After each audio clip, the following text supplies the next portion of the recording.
शपथ घेते की अशी शपथ घेते की माझे संपूर्ण कुटुंब गाव दिनांक 1 मे 2027 पर्यंत साक्षर करेल।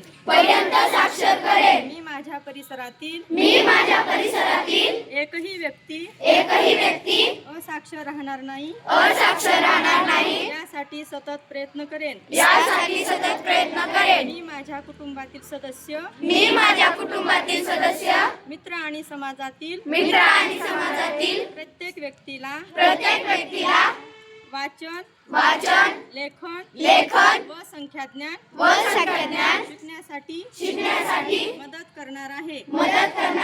मी किमान 2 असाक्षर व्यक्ती साक्षर करण्यासाठी जाणीवपूर्वक प्रयत्न करेन। सर्व असाक्षर व्यक्ती शिक्षणाच्या प्रवाहात येण्यासाठी 100% योगदान देऊन माझा महाराष्ट्र साक्षर होण्यासाठी मी कटिबद्ध आहे। अशी शपथ घेत आहे।